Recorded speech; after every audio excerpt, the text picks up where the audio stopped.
You're listening to the Loving Your Own Soul podcast, and I'm your host, Britt. Guided by my own intuition, my intention is to deliver genuine conversations centered around health and wellness, spirituality, self-expression, and culture. In this space, I will provide you with real-life stories, theories, and inspiring perspectives to help you uncover and tap into your own true potential. I'm so grateful you've chosen to tune in with me on this mindful exploration to living a more fluid life through a deeper connection to the soul. Now let's dive into today's journey. All right, so today's conversation is packed with such an insightful topic, as I'm so excited to bring on one of my own mentors and expanders, Lindsey Simcik.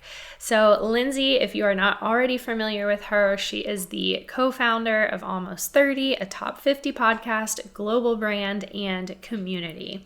Since its inception in 2016, Almost 30 has grown to more than 30 million downloads, has been nominated for Best Health Podcast and Best Spirituality Podcast by iHeartRadio, and has been recognized by Entrepreneur, Girlboss, BuzzFeed, and so much more.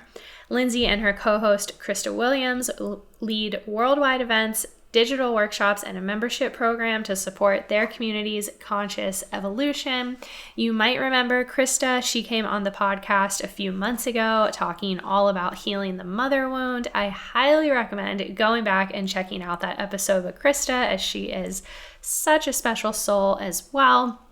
Lindsey and Krista are also the co-founders of Podcast Pro, which is a comprehensive program to help others create their dream podcast. I actually participated in the Podcast Pro program, tongue twister there, when starting my own podcast journey, and I have just since learned so much from both Lindsey and Krista. If you are thinking about starting a podcast, I highly recommend their program. They actually offer a coaching service now as well with it, and I got to have some one-on-one calls with them too during my time throughout the program, and it just was so beneficial. I mean, it really just took all the guesswork out of starting a podcast, and I was really able to hit the ground running that much more strongly. Now, in today's conversation with Lindsey, I know y'all are going to relate so much to this topic as we chat through the importance of connecting with yourself throughout all phases of life. We go into detail on just the ebbs and flows of various relationships in our lives, but also the most important relationship of all, and that is the relationship with ourself, and how that relationship really sets the stage for how we commune with the rest of the world. It's such a good topic, and Lindsey's journey and insight is honestly just so insightful. I know y'all are going to have so many takeaways and little light bulb moments from her. However, if you really want to get a jump on connecting with yourself, or just simply learn some new tools and practices, this coming weekend on Saturday, July 24th, is Camp Almost 30, which is hosted by Lindsey and her co-host Krista Williams from the Almost 30 podcast. And Almost 30's camp is completely free. It starts at, I think it is 12:30 p.m. Eastern, 9:30 a.m. Pacific, and it features an array of so many different speakers, all with various workshops for just the intention of really expanding your greater evolution. I actually attended Almost 30's camp back in January, which has been the only one. This coming one in July this weekend is only the second camp ever. And I will just say that my world has been forever changed for the better. These camps do not come around on the regular, but they are so worth it. So if you are free this coming Saturday, July 24th, definitely go head over and sign up so you can grab your free ticket over at almost30.com. I cannot recommend it enough, and it is totally free, which just pays tribute to how wonderful these two are. So I hope that you will attend camp, and I hope that you will just really love and connect with this episode with Lindsey today. It's really all about taking time for yourself, honoring yourself, and just all the new beginnings that really come from that. So such an important topic that I think we don't really spend enough time focusing on. But without further ado, let's go ahead and jump into today's episode with the ever insightful and wonderful Lindsey Simcik. Enjoy, and I will see you on the other side. All right. Well, Lindsey, welcome to the podcast. It is such an honor to bring you on here and just kind of hold space here together. Oh, I'm so excited. I'm so proud of you too. It's been really cool for me to see just you evolve as a podcaster and just as a person. So I feel really honored to be here. I'm excited to dig in. Wonderful. Same here. So for anyone who is maybe new to you or your journey, you are the co-founder and co-host of the Almost 30 podcast, along with Krista Williams, who she came on here a few months ago, actually now. But I'm just so excited to introduce our listeners to you if they're not already familiar with you, and just get a little more personal on just kind of the ins and outs of who you are and your journey. Because we were talking before we started recording, just, the personal journey. And I know you've evolved and transformed so much. So I just know everyone's going to be able to just gain a lot from you and your journey. Yeah. So as you said, I founded Almost 30 with Krista about, I think it'll be 5 years in September. Wow.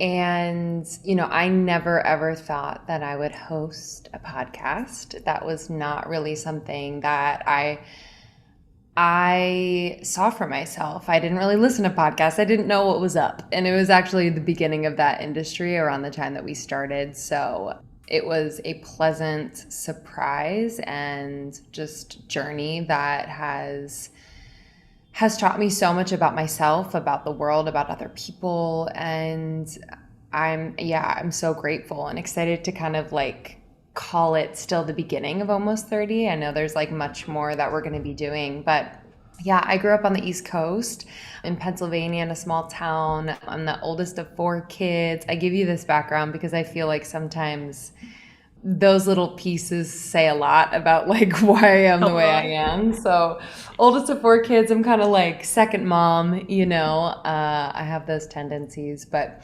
I was just always performing, always super creative, out there, imaginary friends, making friends with my neighborhood bugs and birds, and just kind of, always feeling deeply connected to nature and just my creative spirit. And I was always encouraged to do that, which I'm so thankful for. So I grew up dancing and singing and just being super embodied in the way with dance and tennis, and just finding my release and my expression through those things.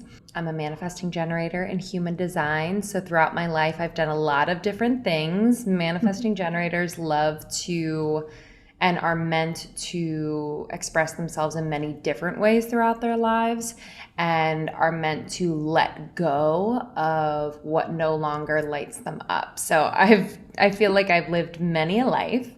After college, I moved to New York and I pursued Broadway, and I was a fit model, and I was a SoulCycle instructor. I bartended, just many different things to kind of keep the momentum going. Eventually, SoulCycle brought me out to Los Angeles, and it was in LA that I got connected to Krista. And LA is just such a special place. It is a place for dreamers, and where dreamers can truly manifest their realities and not just talk about it or keep it in as a secret. I feel like in New York, people are, I love New York too, but it's just a different energy, Mm-hmm. I think you have permission in LA to really just go for it and have people around you just really support. So all that to say, Almost 30 was born when basically we met. We met, and 3 months later, after many deep conversations just about what we were going through, life transitions, relationships, our health, like so many things that Krista and I felt like, dang, like I wish we knew more. Like, shouldn't we know what to do with this? And we had fears and doubts and just were confused and lost, and just found so much comfort in our conversations. And so we decided to bring it to the airwaves and figured that we couldn't be the only ones. Our hope and intention was to just provide support and conversations that made people feel less alone in their lives and what they were going through. So yeah, it's basically 6 years later after we like started recording on our closet floors and just kind of messing around, never knowing that it would turn into, a top 50 podcast, a global community, a membership, a 2-year tour around the world, like all of these things, never thinking that, but just always thinking about like, how can we serve in a really authentic, impactful way. And it's, brought us so much. Totally. Such impact as well. It's just such a beautiful and really empowering platform that the two of you have truly built. I think it's interesting as well for myself, just having, really connected with the podcast when I was in my late 20s. Now I'm in my early 30s, and it's still, the almost 30, it's like this journey never ends. But one of the things I think is interesting is also seeing some of the newer members and followers and things like that who are in their early 20s. And it's just such a beautiful reflection being a part of your community and being able to also constantly reflect back on where I once was and where I've gone and my journey, and just really constantly honoring the here and now. And I think it just speaks so much about the community that the two of you have built, but then also just retained, and then the inner friendships that has come from it, and all of the growth. I mean, it's just so beautiful, and it just pays so much tribute to also just honoring the little voice and the inkling, and truly going for what you feel the need to do and what lights you up. Yeah, I couldn't agree more. And I feel like I didn't listen to that voice for so long. I would just always outsource my intuition and think that other people knew better than me. But, we always know. We always know. And so it's really been my work and my personal job to, just kind of like shed those stories around my own intuition and my own knowing, and be able to slowly but surely like just trust myself. And with almost 30, like it was definitely an act of self-trust and knowing and following that knowing. And then to have like a partner in this, in Krista, just makes it that much more alive, and like not as scary, because we can lean on one another and just kind of have that comfort and safety to really go for it, because we're doing it together. Totally. I would love to know when you first initially started actually listening to your intuition, dipping your toe into kind of following your heart, what was speaking to you compared to maybe what the majority, the external voices were telling you. What did that initial journey look like with actually trusting yourself, tapping into your intuition, and following those internal cues? Yeah, it was really, really messy. Like I feel like the first time I really listened to the whispers in like a big way that completely shifted my life was when I broke up with my boyfriend, my long-term boyfriend. Like we had dated in college and a couple years outside of or after college, and I thought he was the one, and he's incredible. He's such a good guy. But I kept getting these whispers of like, this isn't right. This isn't for you. Like, and I think I just needed to needed to do so much growth outside of this relationship. I didn't know if that meant that we would get back together or not, but I was like, this, where we are now, is not a container for growth. Like, there's just so much resistance there. There's this fear of change. There's just a lot of stuff. And I didn't have the tools to communicate that with him. Neither did he. And so those little whispers turned into like big screams, and I didn't really know what to do with it. So I was like acting out in the relationship. I ended up cheating on him, and it was just so, it was terrible. You know, it was really, really terrible. And I finally just got to the place of like, what is this? Like, why am I acting a fool? And, you know, bypassing either a really fruitful conversation with him, whether it ended up we would stay together or not. Like, what is this? And it was really just this unfamiliarity with what it felt like to like trust that feeling. I was like, whoa, this feeling is crazy. Like, I don't know what this is. This knowing, like, ooh, it's going to rock my world. I'm not going to follow it. And so I always say, I'm like, my soul was like, okay, we're going to fuck this up. We are going to fuck this up in a real way. And, you know, when I did break up with him and end our relationship, it was so painful, but I was like, oh, this whole time I knew this is what was the right thing for both of us. Yet I resisted it because I just didn't know what it felt like to trust myself. I didn't know it could be peaceful. I didn't know it could, you know, just give me that clarity. And so that was something, that was an experience that just taught me like, oh wow, like my intuition's always talking to me, whether it's through my body or through just little signs, through meditation. And I really have to make an effort to listen.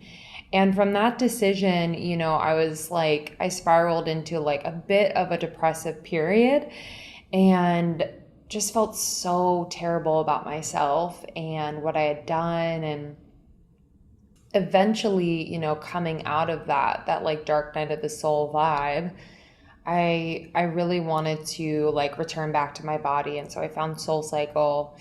And, you know, from there, that brought me out to LA. From there, I met Krista. So it's like, I know that decision, I wouldn't have started Almost 30 if I was still with him. I wouldn't have moved out to LA, you know. So, you know, life has a way of working out, but we have to be willing. Mm-hmm. Yeah, absolutely. How was that? I mean, there's a lot of transitions that took place in that time period for you, but one of the ones that's kind of standing out to me is going from partnership, relationship that extended for a long period of time to now being alone with yourself and going through a little bit of that depressive time, moving out to LA through, I think it might have been, sounds like it might have been around your Saturn return as well, potentially. And just, I mean, so much, I'll call it turmoil or unraveling or, you know, raveling back together as we become more in touch with our souls. What was that experience like of suddenly honoring yourself and then really tapping into starting to spend just more time with yourself and being more alone compared to in relationship? Yeah, it was really disorienting at first. Yeah, I didn't know myself outside of a relationship, or I didn't really remember. So, yeah, it was definitely earth shaking, and I was like not knowing or feeling comfortable with like who I was. So, I would drink a lot, I would overeat, I would like, you know, be kind of promiscuous and like have one night stands and, you know, like all this stuff where I was just kind of numbing, you know, it was, yeah, I just didn't want to be where I was. So I tried to escape in those ways. Eventually, you know, I think the move to LA just kind of recalibrated me. And I just felt like I could breathe out in LA. I was like, okay, so barely anyone knows me out here. Awesome. So I don't have to kind of like live up to their expectations or what they think or who they think I am. And just like unplugging from New York at that time was really healthy for me.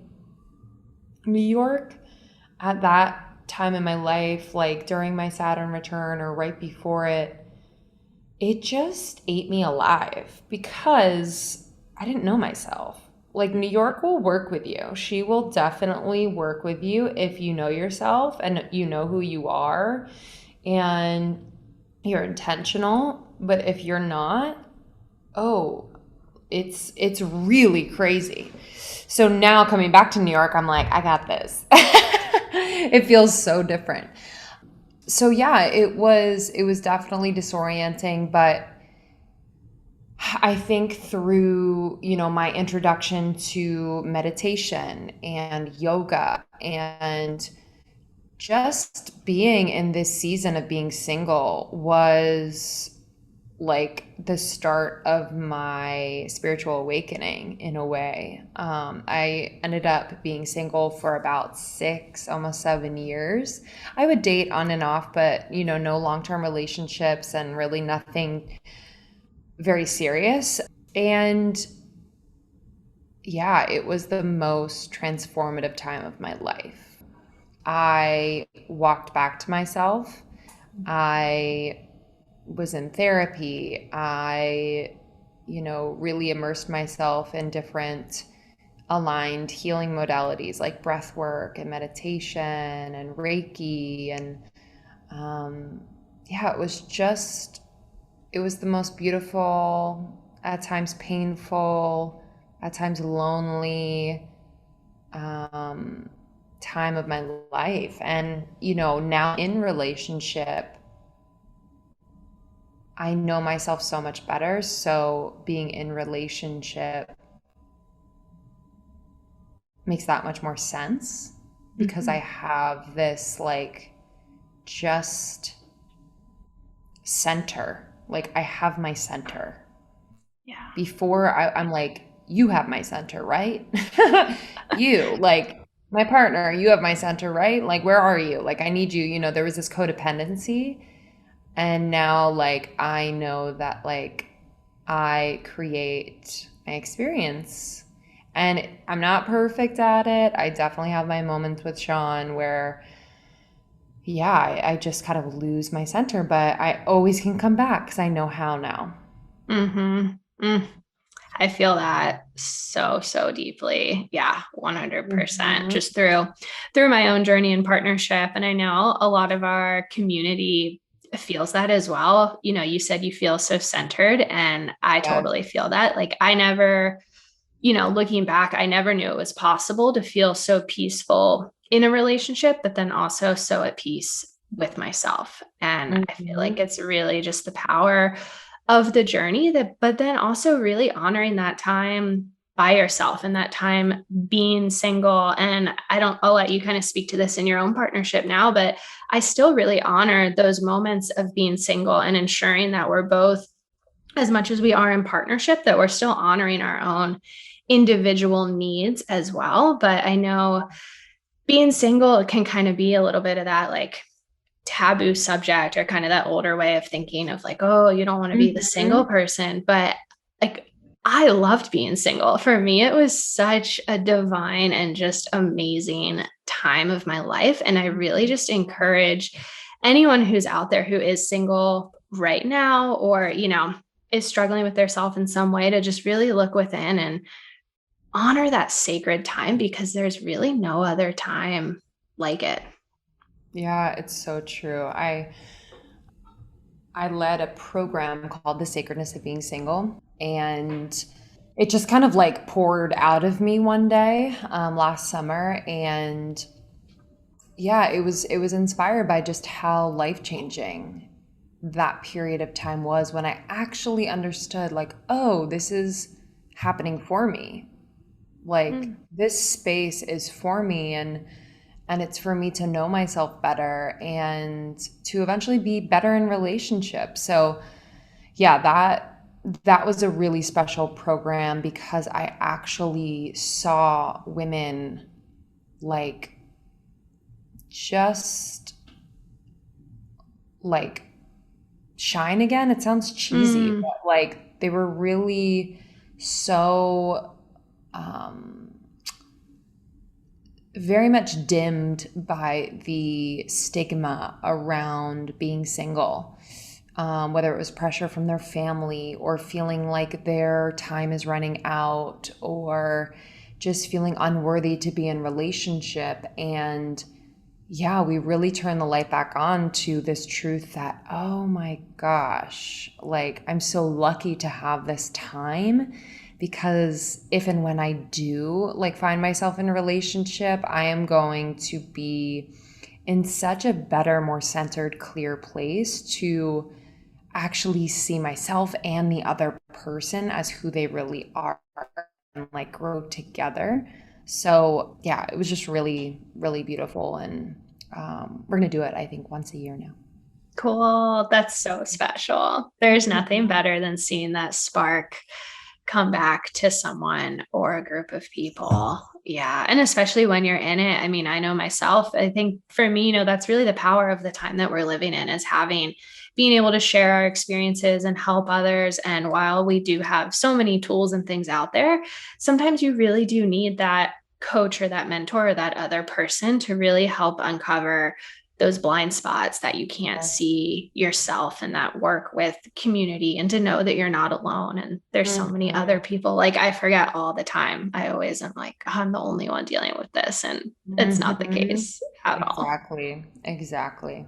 So for anyone who is single right now or just seeking more alone time, whatever phase of life you're in, but maybe, doesn't really know where to start, do you have any tips for spending time alone, or what to even do with yourself if that feels totally foreign to someone listening right now? Yeah. Yeah, I have a few suggestions, and I feel like they're different like levels of or like levels of comfort. And like I think the point in or one of the points in this alone time, whether you're single or not, is to push yourself outside your comfort zone. So I think like the big daddy of steps is to go on a solo trip. And I have gone on many, especially when I was single. I was taking solo trips probably 2 or 3 times a year. Like locally, I would do a long weekend somewhere, maybe just a weekend. There was this one time I went to Carpinteria, which is like kind of near Ojai, Santa Barbara, and I stayed in this Airbnb. It was an Airstream on this like organic farm. And I just like that's like my most memorable solo trip because oof, there was nobody around. Like I saw a donkey and I think one of the like farm dogs. Like that is it. And I was with my feelings and my thoughts, and I was just hyper aware of like, oh wow, you do this when you get uncomfortable, like just looking for that stimulation or that, ability to numb out. And so I just remember like I was in the outdoor shower and I just had this like really overwhelming sense of peace just literally and figuratively wash over me.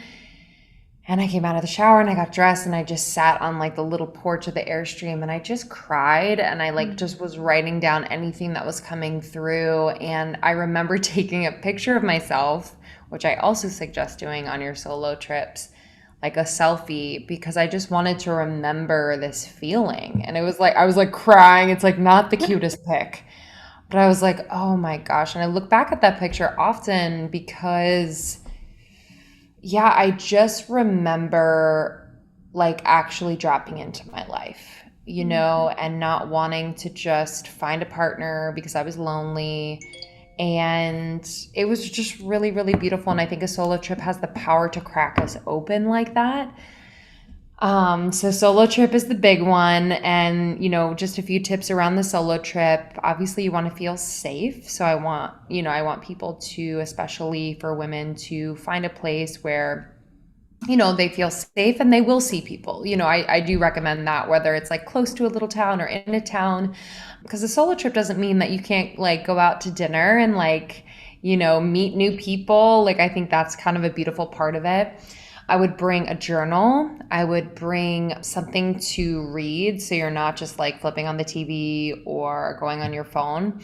On the phone point, I would absolutely recommend going on airplane mode or just like putting your phone away for a big chunk of time. You can designate, 30 minutes for a dirty scroll where you're just scrolling and doing your thing. But other than that, like, I just really pushed myself to be in the experience. Taking walks while you're there, being out in nature, having really great food, just allowing yourself to like, just really relax, and noticing when you're not relaxed and being okay with like, wow, okay, this is a part of me too. And like, how can I really feel this? Sometimes it would just make me cry how uncomfortable I was, and I would just cry and then it would pass. A level below the solo trip, I would say, is a solo date. So taking yourself out on a date, that might mean out to dinner. That might just mean like a really long walk on a Saturday, and you get to explore a part of your neighborhood that you've never been before. Maybe you go to a pottery class and you're with other people, but like you're all by yourself, doing your thing, learning something new. Maybe it's a night in and you do a spa night, you take a bath and you do a face mask and you watch your favorite show and you cook yourself dinner.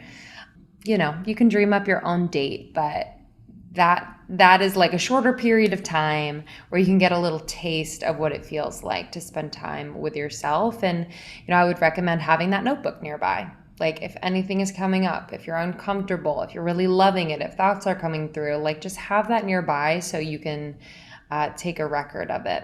And then a step below that, it's really important that we are taking a record of our growth during this period. So whether you are single or not, I think a written record or maybe a voice note record of like just how you're feeling, what's coming up, how you've grown, like what you're moving through is really important, because to look back and know how much you've grown by tracking the growth through your written word, I think is so, so powerful. Mm-hmm. So, I think just having that alone time to just, whether it's morning pages, 3 pages of stream of consciousness in the morning, first thing, I think it's a beautiful way to connect with yourself, with your inner wisdom, with your knowing. And it's like that first step. Love that. Thank you. Mm-hmm. What about so this happens to me, it's interesting, not so much in doing like going out to dinner by myself where like it's me and I don't have to talk to anyone type of thing, but going to those group classes or those group events or group outings as an individual, or even, with really doing anything alone, when the ego comes up and that fear of being alone and that little voice is like, no, are you sure you want to do this? Maybe we'll just cancel, or maybe we won't go on the trip. Do you have any advice there of how to really honor and stay true to that initial intention? Yeah. I've done it a lot where I'm like, I don't want to go. I don't want to do this. Like, just kind of like bailing. Yeah. And sometimes bailing is exactly what you need. That's why I recommend just having a way to communicate with yourself, whether it's journaling, meditation, even just taking a meditative walk, nothing in your ears. Just reflecting on this feeling of, I don't want to go to this, event tonight by myself. And just kind of being with that and what's coming up, what exactly is the fear? What are the stories that you're telling yourself? And I would just either write that down, have a conversation out loud with yourself. And I think it's a gut check. It's like, is going to this event by myself merely uncomfortable and outside of my comfort zone, and I'm worried about what people will think? Or is it something within me that says, you need a night at home to rest and go to bed early? And again, I think it's the morning pages. I think it's the meditation that is going to get that voice and whisper clearer and clearer so that you'll know the difference. I know the difference when I'm just making excuses because I don't want to be uncomfortable, or when I'm scared about what people are going to think of me. But then there are moments when I'm like, being with a lot of different energies tonight is actually not what I need, and I really need to reconnect with myself, and this is what I'm going to do instead. So there is definitely a difference. It's just our job to discern exactly what it is. Cool. Thank you. Mm-hmm. So when we were kind of chatting earlier, you've spent so much time dedicating and honoring getting back in touch with yourself, which is so inspirational, by the way. And now you've really landed back into just such a beautiful, foundational, grounded partnership.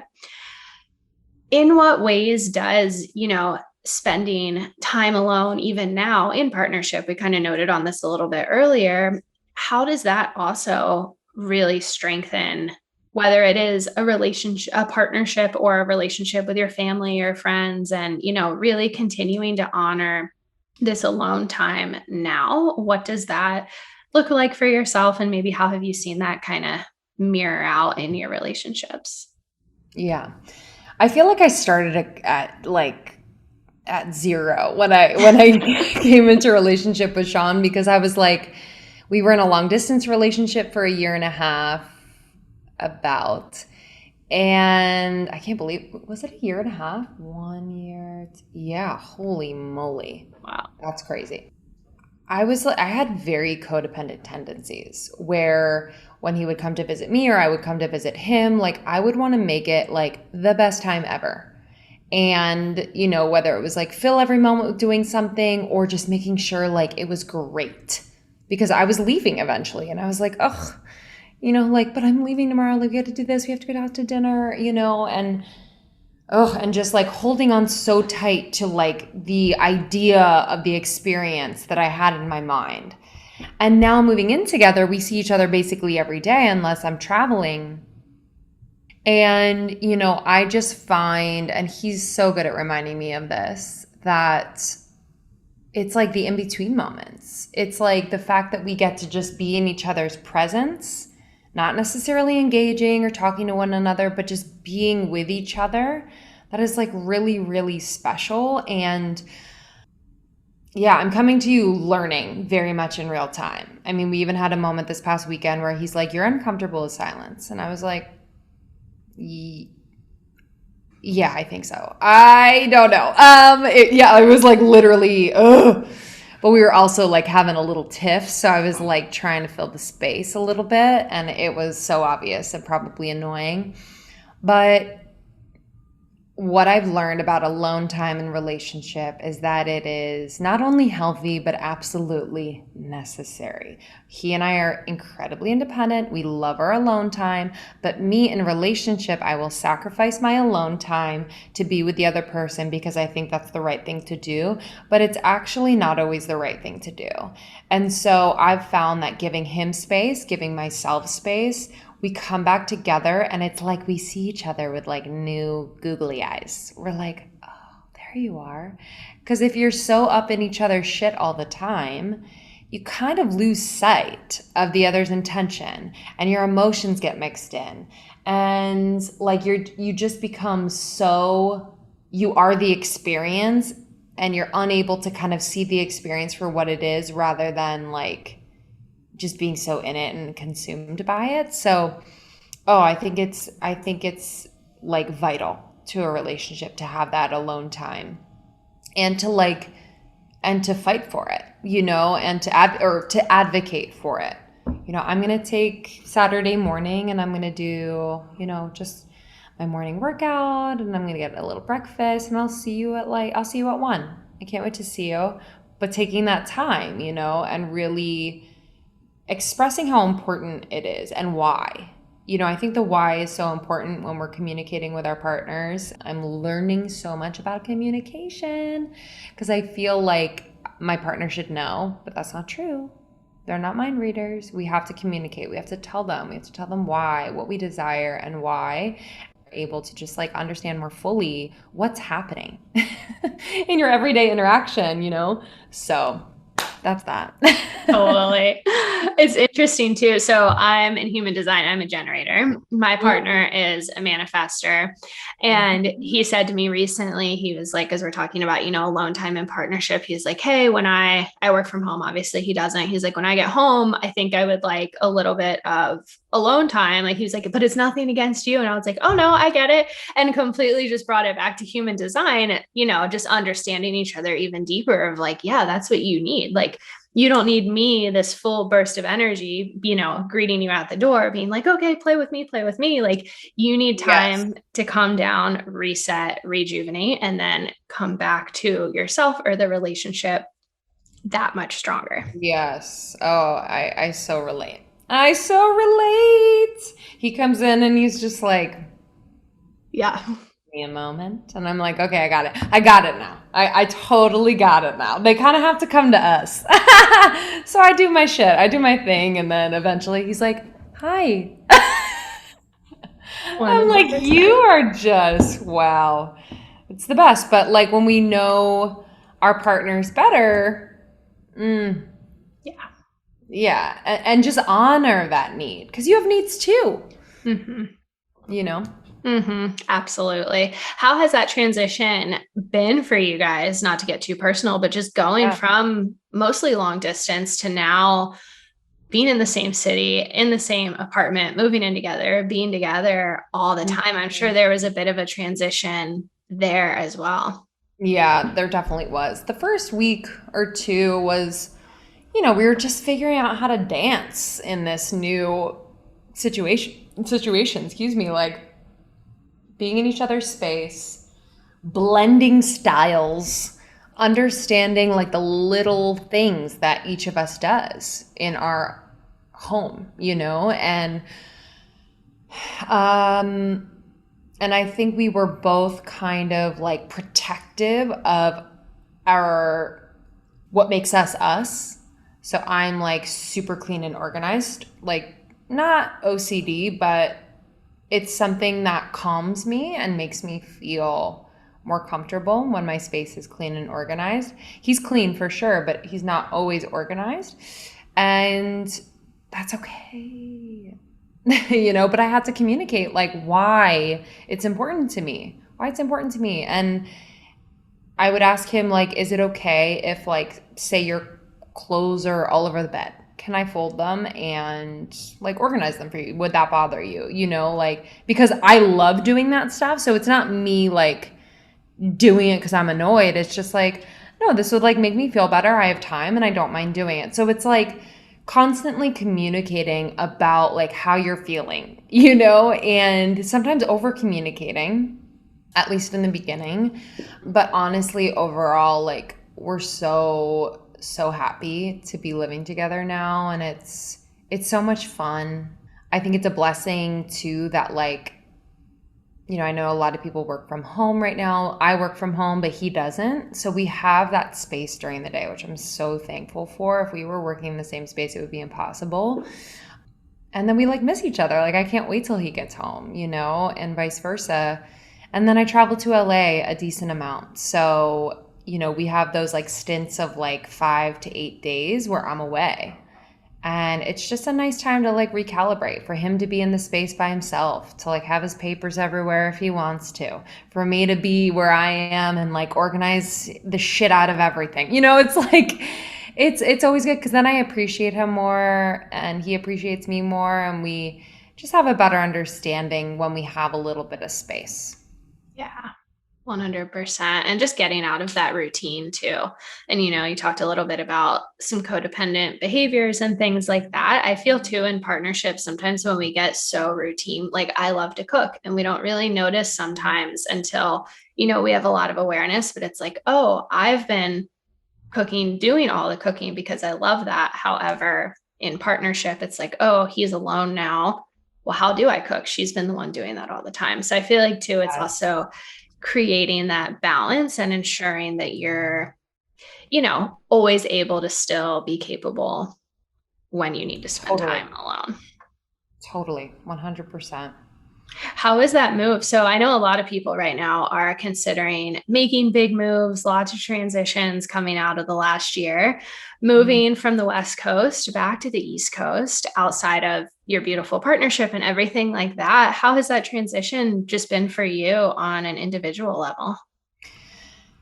Yeah, it's been really good. I think, I love LA, but for some reason I just felt like it was time.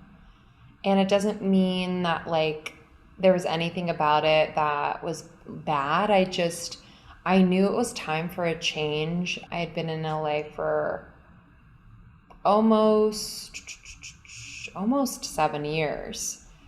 I feel like the 7 year cycle was like coming up, and I was like, oh yeah, I'm ready. I'm really, really ready. I'm ready to start my life with Sean. I was excited to be back in New York.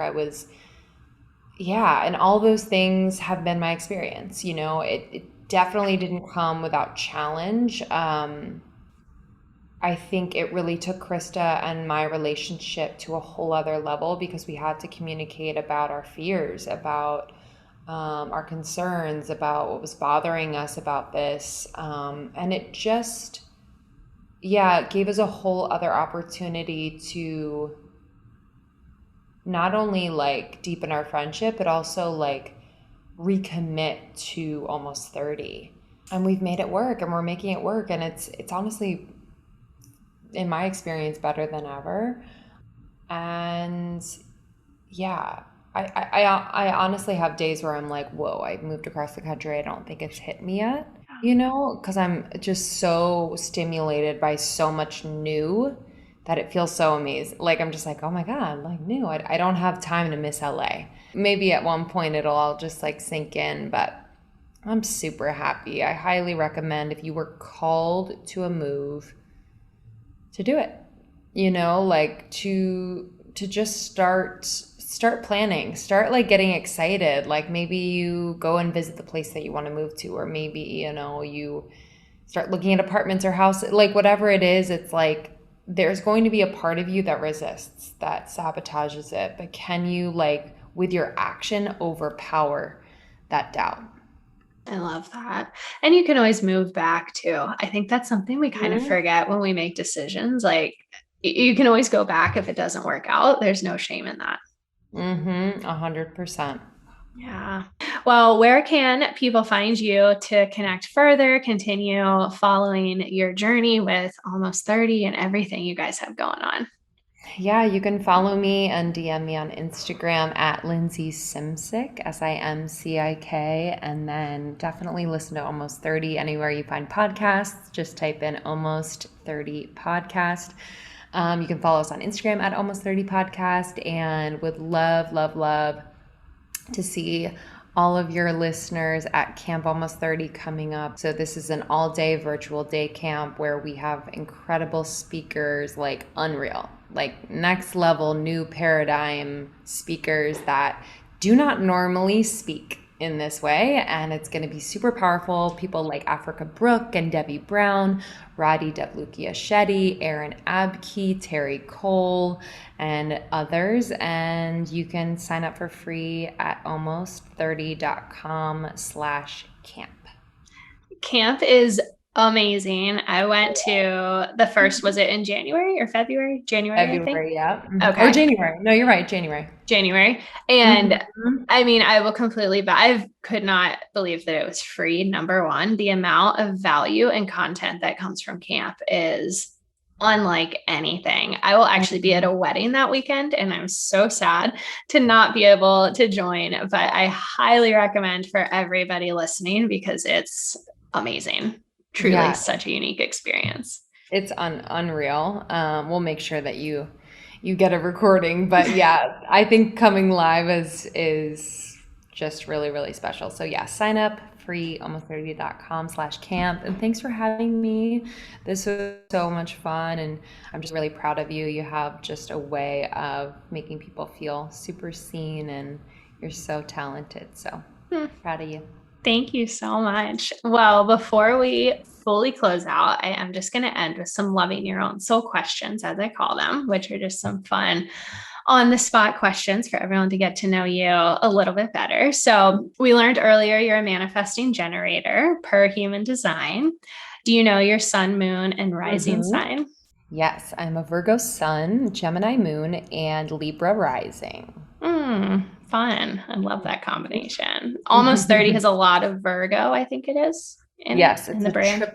triple Virgo, baby. Very rare, very, very feminine, earthy, organized, and ready to make an impact.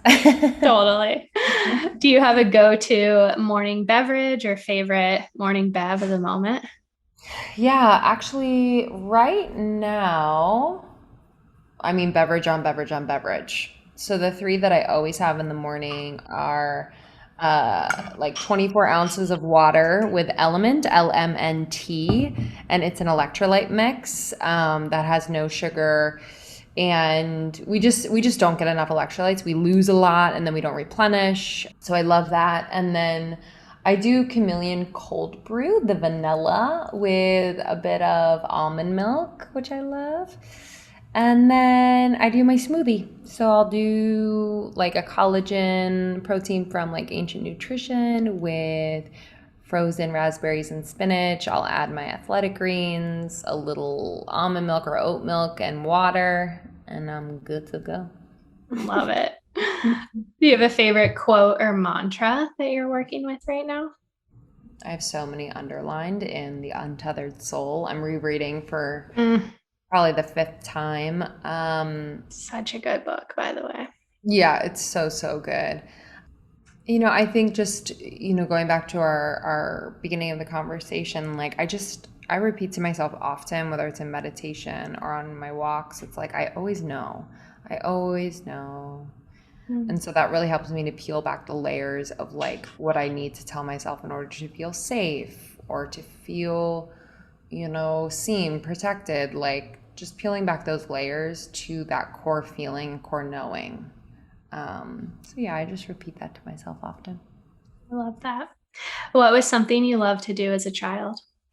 I loved to collect bugs and then set them free. So I would like collect them in my little like bug thing container, and the one with like the little wire and like Yeah. you can see through it, and I would name them, we would talk, like I would just treat them like a temporary pet, and then at the end of the day I would like set them free, and I pretended that like anytime I saw one of those bugs it would be that bug that I had made friends with and named. So yeah, I love doing that.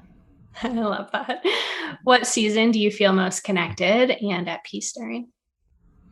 I'm vibing with summer right now. Normally it's fall. I love fall. I love the change of the leaves and just kind of the crispiness of fall. But I love summer. There's something about this summer that feels very liberating, that feels spacious. I love the heat and being outside and by the water. So yeah, summer's got me. Yeah, I feel that. This is a very vibrant summer this year. Something about it's Mm-hmm. good energy. All Mm-hmm. right, final question that everyone gets at the very end. When did your exploration to diving deeper into your own soul first begin, and how has it evolved since then? I think the podcast has really just like cracked me open. It's like doing something I never thought I would do and fully committing and fully trusting myself and Krista to create something this big and impactful. And then all the while having these just incredibly educational, meaningful, thoughtful, eye-opening conversations, I was just constantly like inquiring within myself about who I was, what I believed. And yeah, that was kind of the catalyst to knowing my own soul much more deeply. And then if I can recommend a book on that, Meet Your Soul by Elisa Romeo. She's going to be at camp actually. And I started soul journaling, and it just completely changed my life. You know, we forget that like our mind, our thoughts are not our soul, and that she has something much different to say than our mind. So highly recommend Meet Your Soul by Elisa Romeo. Love that. Well, Lindsey, thank you so much for holding space here today. This was so fun, so impactful, and just always so fun catching up with you. You too, honey. Thank you for having me. Yeah. Wow. Oh, what an incredible episode. I mean, isn't Lindsey so wonderful? And she just has such a wonderful outlook, and I just so admire her own journey and the way she just continues to carry herself through life, work, personal journeys, all the things. I find her to be such an expander, and I hope all of you connected just as deeply with her as I did. And if you are not already a huge fan, I definitely recommend going and checking out the Almost 30 podcast, or in the least attending their free camp that is coming up Saturday, July 24th. Again, you can head over to their website, almost30.com, which is also linked in the show notes to grab your ticket. And last but not least, if you feel inspired and enjoyed today's conversation, I would be absolutely honored to have you rate and review the show. Your ratings and reviews truly mean so much to me, as well as our wonderful guests, and in return, really help me to continue bringing on more incredible guests. Plus, be sure to drop in on Instagram and let me know what you're enjoying about the show, our guest, or any topic recommendations, or even just say hi. It's been so fun connecting and meeting so many of you who listen to this show. I love this community. You can find me over at Loving Your Own Soul. And as well, I also invite you to join our private Facebook group that I have set up as well for just some deeper conversations. That is a modern wellness community over on Facebook.